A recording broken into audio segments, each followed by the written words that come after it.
Hello tout le monde, c'est Léa, je suis avec Sam et aujourd'hui on va parler de ce qui s'est passé dans ma vie personnelle et professionnelle pendant 2 ans, c'est-à-dire la dernière fois où on s'est vu. Voilà, c'est parti pour cette nouvelle interview en toute intimité.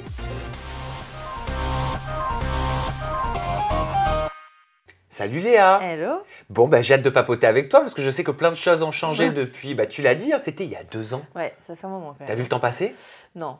Ah bah non, forcément avec la naissance de ton petit Gaspard oui. qui a vu le jour le 17 février 2018, j'imagine que le temps il passe extrêmement vite. Je te montre ce court extrait vidéo, c'est ce qu'on avait enregistré il y a 2 ans et on commente juste après. J'ai 2-3 petites questions, tu vas très vite comprendre. Vous vous mariez jeune, est-ce que vous comptez avoir un enfant aussi jeune? Je sais pas, peut-être une chaîne YouTube, je ne suis pas maman. Je ne suis pas maman, non, mais on peut tout s'imaginer.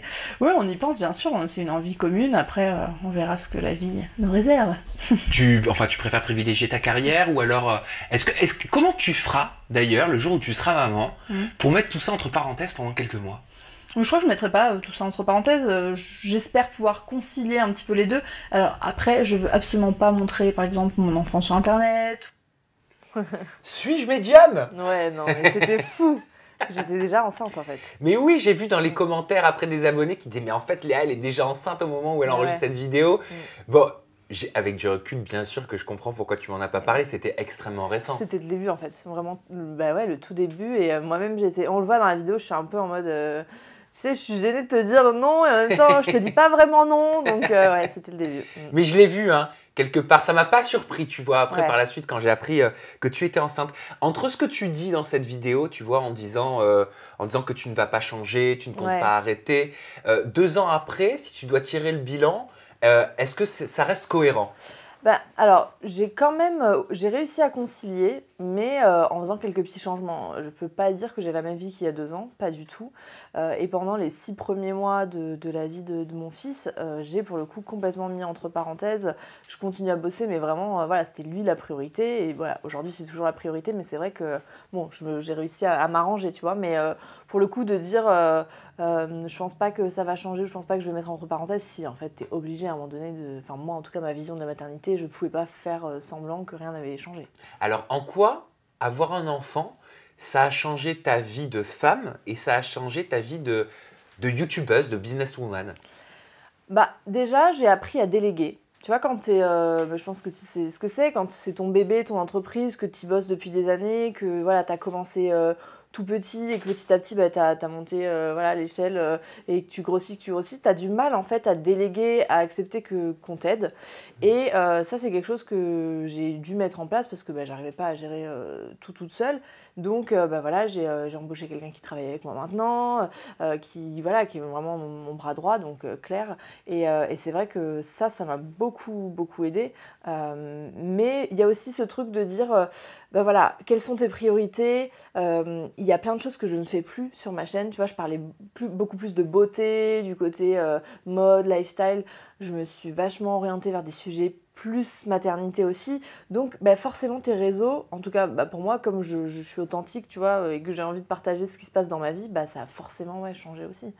Et pourquoi ce changement? Pourquoi tu parles moins ou plus de ces thématiques-là? T'en as plus l'envie? T'en ressens plus le besoin? Ouais, je crois que j'en ai plus... C'était plus ma vie, tu vois. Je pouvais plus, en fait, partager ça comme si c'était mon centre d'intérêt principal. Ou vraiment, moi, j'avais envie de partager sur la maternité, j'avais envie de partager sur ma vision aussi de la parentalité, de montrer ce qui était possible de faire, de ne pas faire. Et c'était, en fait, c'est devenu un sujet qui me passionne. Et voilà, et je suis très contente parce qu'en fait, ma communauté m'a suivie. Mais c'est la question que j'allais te poser. T'avais peur de ça? Oui, bien sûr. Parce que tu sais, en plus, quand t'es là depuis des années, que t'as une communauté, t'es un peu tranquille, quoi, tu vois, c'est tentant de se reposer un peu sur ses lauriers, de se dire, ça marche bien, continuons comme ça, mais en fait, c'est vrai que à un moment donné, je me suis dit, ok, prends ce risque, et peut-être que ça va aussi ouvrir tes réseaux à une autre communauté. Et c'est ce qui s'est passé en fait. Non seulement j'ai encore des jeunes filles qui sont pas mamans ou qui n'ont pas forcément envie de devenir maman tout de suite, qui me suivent, mais j'ai aussi plein de jeunes mamans avec qui j'interagis beaucoup, un public qui est un peu plus vieilli en fait, comme moi, hein, il faut le dire. J'ai commencé, j'avais 15 ans, j'en ai 22, donc forcément, tu vois, ça... Donc ça, non, ça a été très plaisant. Ouais. Ah, donc ça, tu le constates, l'évolution au niveau de tes abonnés, au niveau peut-être des statistiques, c'est c'est la démographie, je crois, sur YouTube. Ouais. Tu vois une évolution Ouais, complètement. Tes abonnés sont plus âgés? Ouais, depuis la grossesse, en fait. Vraiment, la grossesse, le mariage, ben forcément, ça concerne. Et on a plein de messages de « Ah ben, je te suivais plus parce que bah, ça correspondait plus à ce qui se passait dans ma vie. Et depuis que tu es devenue maman, depuis que tu as annoncé que tu étais enceinte, ou depuis que tu parlais de mariage, je me suis réintéressée à ton contenu. » Donc ça, c'est pour les changements niveau professionnel. Ouais. Mais niveau personnel, en tant que femme, qu'est-ce que ça a bousculé?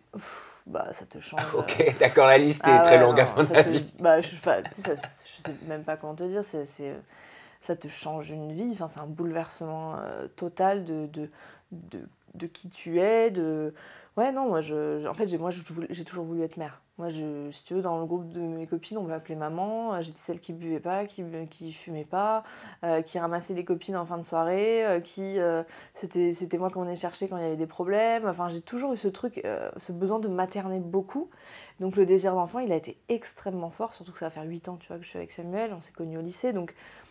À un moment donné, dans notre vie, moi je gagnais ma vie, j'avais un travail, bon lui il était en études de médecine, bon, et à un moment donné la question s'est posée et j'ai dit là, moi j'en ressens le besoin, voilà, on en a discuté parce qu'évidemment c'était pas qu'une envie personnelle, lui aussi il commençait que ça devenait de plus en plus et on s'était dit en fait on se marie et après on commence à essayer, et en fait ça arrivait un peu avant, ça arrivait en mai, on s'est mariés en septembre.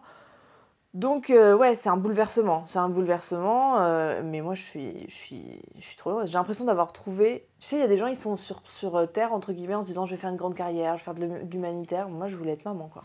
Mais même quand tu avais ta chaîne, enfin tu as toujours ta chaîne YouTube, mais même quand tu étais vraiment, tu sais, dans les halls, dans la beauté, dans le lifestyle, tu avais cette envie au fond de toi? Ça fait un moment, tu vois, je peux pas te dire qu'à 15 ans j'étais en mode... Voilà, mais tu vois, j'ai parlé sur ma chaîne, j'ai fait une vidéo sur l'avortement, parce que quand j'étais déjà avec Samuel, je suis tombée enceinte une première fois, bon, j'ai parlé de ce sujet-là. Voilà, typiquement, tu vois, c'est des sujets que j'osais pas aborder il y a quelques années, que j'ai abordé maintenant. Donc déjà, en fait, en vivant cette première expérience, entre guillemets, qui a été douloureuse, tout ça, forcément, ça te met moi, ça m'a mis en tout cas dans une démarche où je savais qu'en moi, il y avait quelque chose qui me manquait, tu vois. Et c'est aussi pour ça que j'ai voulu devenir maman jeune, et aujourd'hui, j'ai vraiment l'impression d'avoir trouvé ma place, quoi. Et par rapport à ton couple avec Samuel, comment ça se passe? Est-ce que ça fait évoluer le couple? Qu'est-ce que ça change? Je crois aussi qu'il a arrêté ses études, il était en études de médecine. Ouais, il était en études de médecine, 3e année, donc voilà, il allait rentrer en 4e année. Et en fait, lui aussi, ça l'a beaucoup bouleversé en fait, de devenir papa. Il s'est rendu compte que ce qu'il faisait dans ses études, ça ne lui plaisait plus du tout. Que lui qui avait cette vocation d'être médecin, voilà, depuis qu'on se connaît, il a toujours voulu être médecin. Et là, en fait, il s'est rendu compte qu'il n'aimait plus ce qu'il faisait. Il avait beaucoup de mal à travailler, beaucoup de mal à se mettre dedans. Et il ne voyait pas de perspective, en fait, tu vois, d'avenir là-dedans.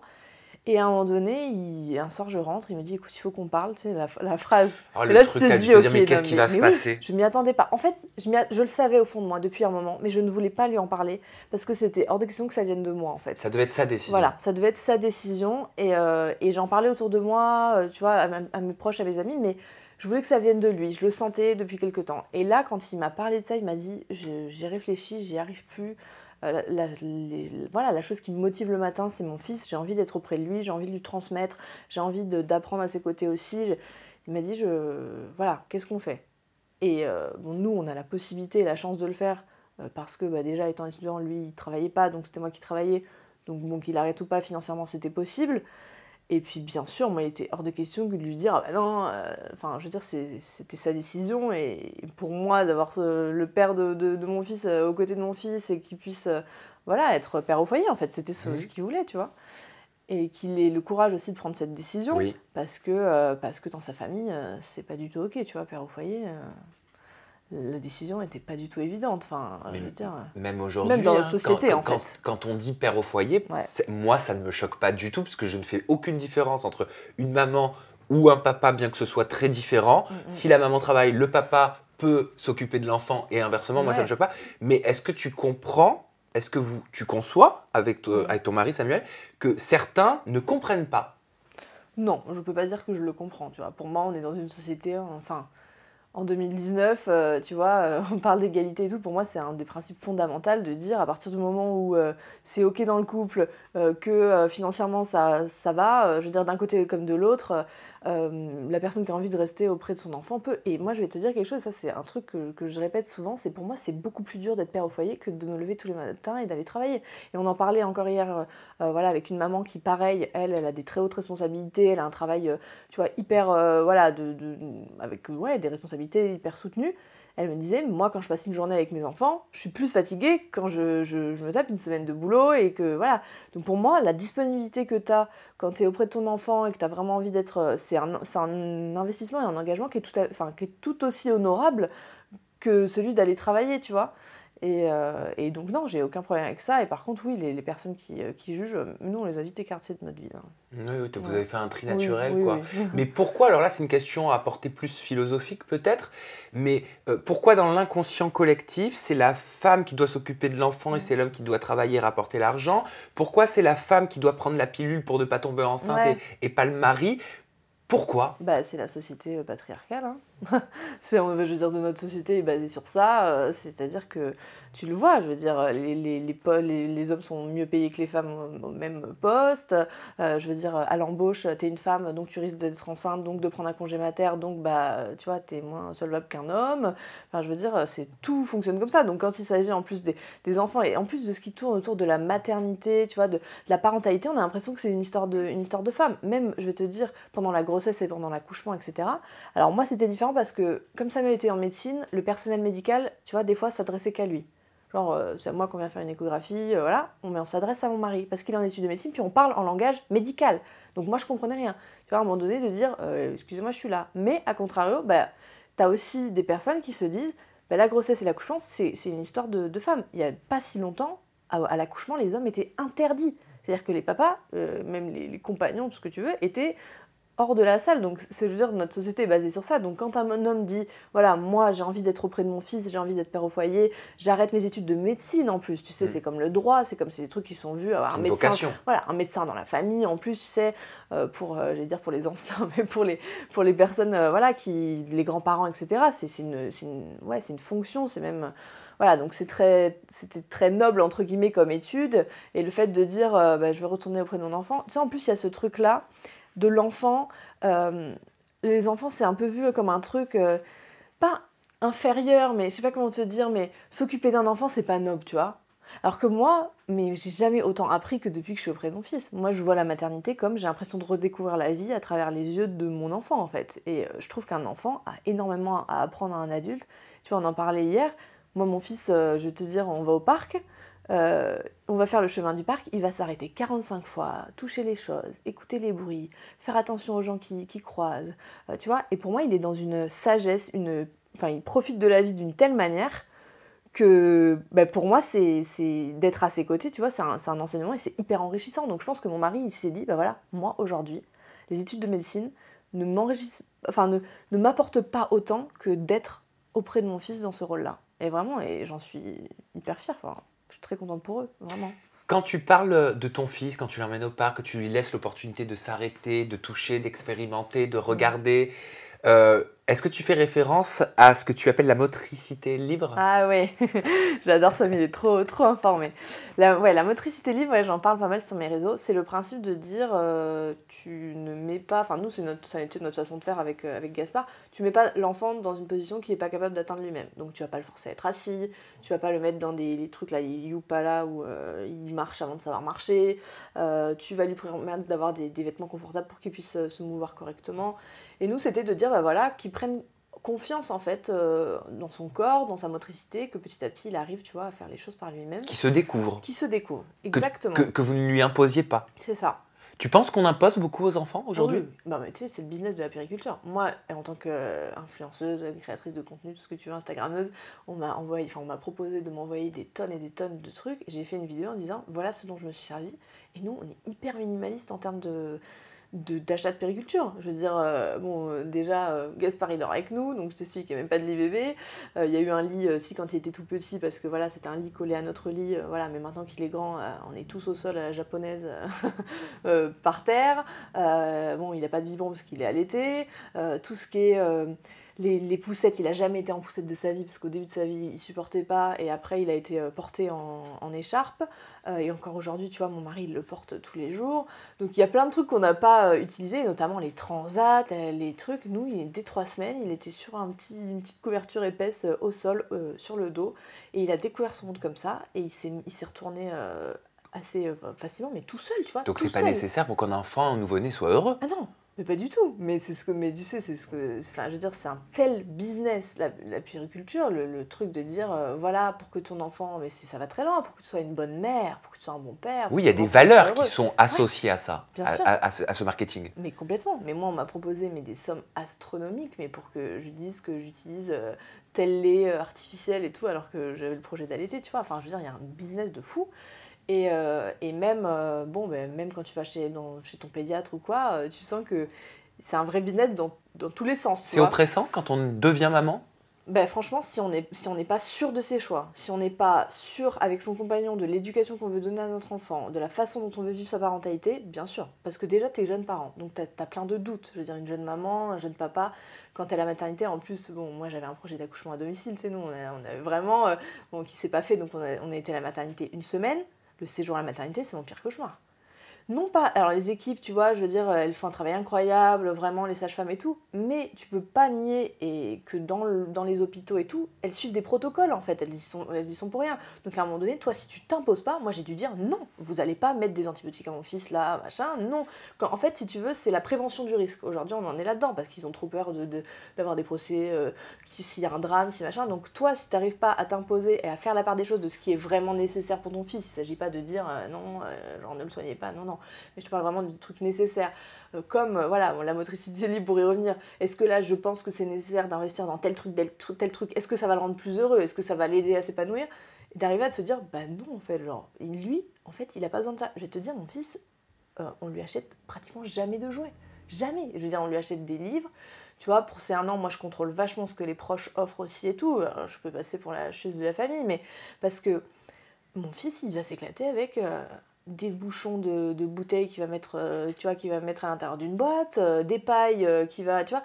Je veux dire, un enfant, ça s'amuse d'un rien. Et il s'amuse beaucoup plus avec des cailloux à mettre dans un arrosoir que le truc qui fait de la musique, du machin et tout. Donc nous, on a été dans cette philosophie-là, de dire, ok, là, la motricité libre, en l'occurrence, on te fait confiance. Et il a marché 11 mois, il s'est retourné très vite, il s'est assis, enfin je veux dire, il n'y a jamais eu de problème, tout s'est bien déroulé. Et aujourd'hui, même, on est allé plus loin, tu vois, au parc, par exemple. On ne l'a jamais mis en haut d'un toboggan avant qu'il sache monter de lui-même sur ce toboggan. Et très souvent, nous on voyait en fait, quand il était plus petit, qu'il y avait d'autres enfants qui étaient au parc, des enfants qui attendaient que leurs parents soient là, ou la nounou, ou l'assistante maternelle, pour les aider à grimper en haut du toboggan, parce que peut-être qu'ils n'avaient pas forcément la confiance en eux, tu vois, pour grimper tout seul, parce que depuis tout petit, on les avait mis en haut du toboggan, tu vois. Moi, je te prends un exemple du toboggan. Ouais, mais bien sûr, non, mais parce que et c'est Freud qui le disait très bien, ce qui nous arrive dans notre petite enfance nous marque à l'âge adulte. Donc peut-être que des peurs qu'on a en devenant adulte viennent quelque part de l'enfance. Tu sais, les 7 premières années de ta vie, en fait, on a une particularité, l'humain, c'est que notre cerveau, il est plastique. Donc là, on le découvre vachement avec les neurosciences et tout. On a des preuves scientifiques qui montrent qu'en fait, tout ce qui se passe dans ton enfance, ton environnement, même les violences que tu peux avoir, je te parle pas... Ce que tu entends même. Ce que tu entends, bien sûr. Les choses auxquelles tu assistes, ton environnement, même ce que tu as vécu pendant la grossesse, tout ça, ça te forme pour plus tard et pour l'adulte que tu deviens. Donc moi, c'est pour ça que c'est un sujet qui me passionne, parce que pour moi, si tu veux, c'est un truc même sociétal. Pour moi, aujourd'hui, les adultes que nous sommes, tu vois, et on peut pas dire pour moi qu'on est soit dans une société d'adultes 100% sains, voilà. Je me dis, tout ça, d'où ça vient? Et en fait, pour moi, ça vient aussi de ça. Ça vient aussi de l'enfance, et ça vient aussi du fait qu'on est dans une société où on ne laisse pas le temps aux enfants d'être des enfants. Les congés maternité en France, c'est une catastrophe. Les congés paternité, c'est une catastrophe. Je veux dire, moi, en tant qu'indépendant, j'ai eu 15 jours. 15 jours! C'est-à-dire, si j'avais pas mis de l'argent de côté pour me dire pendant 6 mois, je ralentis, comment je fais? À 15 jours, si je suis infirmière libérale, tu vois, et que je vais à droite à gauche chez mes patients et tout, je fais quoi de mon fils? À 15 jours de naissance, je le confie à quelqu'un qui n'est pas sa mère. Et tu vois, même si c'est une personne tout à fait bienveillante, c'est quand même pour l'attachement, je veux dire, faut pas oublier qu'on est des mammifères, tu vois. Enfin, je veux dire, t'as un truc quand même qui est bon. Donc, tu as des pays qui sont développés, où la croissance économique marche bien, genre la Suède, les mères, elles ont 1 an. Les pères, ils ont 6 mois, dont 3 mois obligatoires. Et la croissance dans les entreprises n'a jamais été aussi bonne.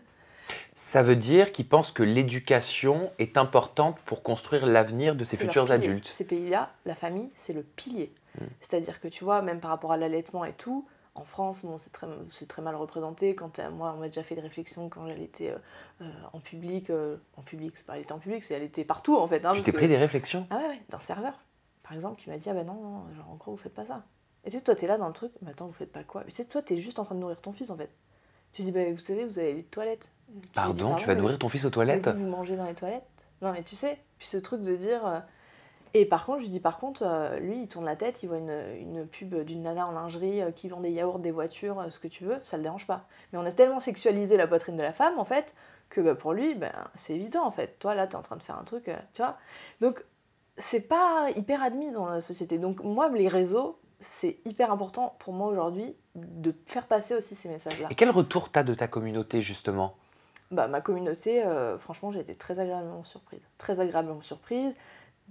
Au début, j'ai eu des personnes qui ont tout de suite adhéré, des personnes qui ont été curieuses de dire « Ah, c'est hyper intéressant de voir qu'on peut faire autrement que tout ce qu'on a connu », et d'autres qui au début étaient très réfractaires en disant voilà, tu sais, surtout quand c'est parce que tu connais, c'est parce que tu as vécu, t'as ce truc de dire là là, tu nous culpabilises et tout ça, alors que pas du tout en fait. Enfin, vraiment, moi, c'est un partage d'expérience et de mon ressenti, de ce qui résonne en moi. Et puis petit à petit, tu vois, à force de discussion et tout, des mamans qui m'ont dit ah bah tu vois, mais moi je pensais pas du tout faire comme ça et maintenant bah, c'est une évidence. Ah bah tiens, moi j'ai vécu ça dans mon enfance, je voulais pas le reproduire mais je savais pas comment. Et ça, mais c'est incroyable. Enfin franchement, c'est des retours d'expérience, des témoignages qui sont hyper poignants parce que tu te dis que à un moment donné, bah, cette personne, ce que tu as dit, tu vois, j'ai pas la prétention de dire ça va lui changer la vie, mais ça sème des graines. Et ça, c'est... Mais d'où est-ce que tu tiens toutes ces convictions? Est-ce que c'est de ta propre éducation? Non, pas du tout. Moi, j'ai pas été allaitée, j'ai pas été portée. On m'a mis dans un Upala. Mais ça fait pas de moi quelqu'un de... Tu vois, on m'a dit souvent « Ah bah oui, mais tu vois, toi, t'as pas reçu ça et pourtant t'es une adulte saine, entre guillemets, enfin, je crois. » Oui, mais aujourd'hui, mes insécurités, les choses qui m'angoissent dans la vie, la peur de certaines choses, je sais d'où ça vient. J'arrive à identifier, tu vois, et je sais que ça vient aussi de ça. Quelles insécurités? Tu peux avoir peur de quoi? Bah, tu vois, je peux avoir peur, le lâcher-prise, c'est très compliqué pour moi. Le contrôle fric? T'es dans le contrôle fric? Ça a été... Maintenant, j'y arrive beaucoup plus parce que c'est hyper important pour moi en tant que maman de dire, ok, le lâcher-prise, là, quelle est la priorité, voilà, d'arriver à se poser. Mais pendant très longtemps et surtout au début de ma vie, mon adolescence, tu vois, mon père, il a tout le temps été présent pour nous, mais c'était jamais bien, c'était pas mal, tu vois. Ça a toujours été, je vais souligner plutôt ce qui va pas que ce qui va. Parce que ce qui va, on s'en fout si ça va. Oui, mais c'est ce qui se passe aussi beaucoup à l'école, dans nos écoles en France. Complètement. Mais c'est ça, mais si tu veux, c'est très... Et lui-même avait dû recevoir une éducation encore beaucoup plus stricte que ce qu'il nous a donné. Mais aujourd'hui... tu vois, je vais te dire une scène du quotidien, je vais être en train de faire la cuisine, pourtant c'est pas moi qui fais souvent la cuisine, mon mari va venir, il va venir regarder ce que je fais, je vais lui dire mais tu fais quoi? Alors qu'il n'y a rien de malveillant, tu vois, mais moi je vais le prendre comme une agression parce que je vais avoir l'impression qu'il est en train de juger ce que je suis en train de faire. Je te dis ça pour une scène de quotidien, mais ça marche aussi dans le travail où je te dis j'ai du mal à déléguer. C'est des petites choses comme ça de la vie qui font que quand tu prends du recul, tu te dis mes insécurités, d'où elles viennent, et c'est des trucs que j'ai pas envie de reproduire avec mon fils. Moi j'obéissais à mon père, tu vois, parce que j'avais peur de lui. Quand il te menaçait, alors j'ai pas été battue, j'ai pas été maltraitée, mais quand il te menaçait de te mettre une fessée pour X ou Y raison, pour moi, ce que j'avais pas le droit de faire, je le faisais en cachette. Ou par rapport à la nourriture, tu vois, regarder ce que tu manges et tout, je sais qu'aujourd'hui, il y a certaines choses, certains comportements par rapport à l'alimentation qui viennent de là. Donc moi, à un moment donné, je me suis dit, qu'est-ce que je veux pour mon enfant? Est-ce que je veux que mon enfant, ce soit un enfant obéissant et sage? Est-ce que c'est ça que je veux? En fait, je me suis dit non. Je me suis dit, moi, mon enfant, j'ai envie qu'il soit dans la coopération, qu'il comprenne quel est l'intérêt pour lui à un moment donné, s'il y a un danger, de réagir de telle ou telle manière, et d'être dans la liberté d'être ce qu'il a envie d'être, tu vois. Parce que déjà, t'es tellement formaté pour moi, comme tu dis, à l'école, dans la société, dans ce que tu dois faire, pas faire, tes études, bon, voilà. Et puis de par nos parents aussi, mais sans les culpabiliser, parce que c'est de la faute quelque part de personne, parce qu'eux-mêmes ont été éduqués d'une façon et ils recréent ce qu'ils connaissent, c'est la reproduction, ce qui rassure quelque part. C'est ça. Donc à un moment donné, toi, tu peux choisir. Tu vois, hier, j'ai interviewé un couple. La mère est suédoise. Le père, bon, est français, mais enfin, la mère est française, mais elle a été élevée par des parents suédois. Donc, tu vois, comme je te disais, éducation à la suédoise, pas un mot plus haut que l'autre, pas une punition, pas un coup, pas voilà. Et de l'autre côté, lui, frappé, menacé, éducation très autoritaire et tout. Et à un moment donné, lui, il a dit, moi, je veux pas reproduire, je veux briser ce truc et faire autrement. Et bien, je pense qu'aujourd'hui, on a accès à tu vois, aux neurosciences, à toutes ces connaissances-là. Et c'est un cadeau parce que ça nous permet de dire, ok, aujourd'hui, il y a des preuves scientifiques qui montrent que cette violence-là, ça endommage même notre système cérébral. Tu sais, ils sont allés très loin, ils ont montré qu'en fait, même quand tu hurlais sur un enfant ou quoi, ça allume les mêmes zones que quand tu le frappes, en fait, dans le cerveau. Donc toutes ces connaissances-là, elles sont hyper intéressantes parce que ça veut dire qu'on peut faire autrement. Et ça veut dire que demain, la société future peut être faite aussi d'adultes plus empathiques, plus respectueux, plus tolérants, plus ouverts. Et moi, je crois en ça. Alors des fois, on me dit, t'es un peu dans le monde des bisounours, mais non, je pense que réellement, ça part de la racine en fait et qu'on a tous un rôle à jouer. Pour rebondir sur l'alimentation, j'ai vu que tu avais lancé le hashtag Mon corps chéri. Ouais. Ça signifie quoi? Alors mon corps chéri, c'est, moi aussi on a beaucoup entendu parler du body positive, voilà, sur les réseaux, dans les magazines et tout. Et moi j'avais envie de parler du corps après la grossesse. Parce que j'ai toujours été complexée par mon corps. Tu vois, je regardais des photos de moi il y a des années et je me disais putain, mais en fait, je suis très bien sur cette photo et j'ai jamais eu le souvenir de me dire que j'étais très bien. Tu vois ce que je veux dire, d'avoir toujours... Ça me le fait. Voilà. Et c'est aujourd'hui que je me dis, mais en fait, j'étais bien. Et pourquoi à l'époque, je me plaignais que je me trouvais en surpoids? Je comprends pas. C'est ça. Alors aujourd'hui, je me dis, et quand je compare, après, mais c'est pire en fait aujourd'hui. Non, mais tu vois, ce truc de dire, en fait, j'arrive jamais à porter un regard bienveillant et respectueux envers moi-même. Mais c'est vrai, ça me le fait aussi, peut-être que ça vous le fait aussi à la maison. Je pense, et j'ai eu beaucoup de retours justement quand j'ai partagé ce truc de mon corps chéri, parce que, en fait, moi, j'ai jamais été autant marquée qu'après la grossesse. J'ai eu beaucoup de vergetures. Tu les as partagées, ces vergetures? Ouais, j'ai montré des photos et tout pour dire, c'est ok en fait. En fait, ce corps-là, et je me suis jamais sentie aussi bien dans ma peau que depuis que j'ai accouché, parce qu'en fait, j'étais dans ma tête beaucoup mieux.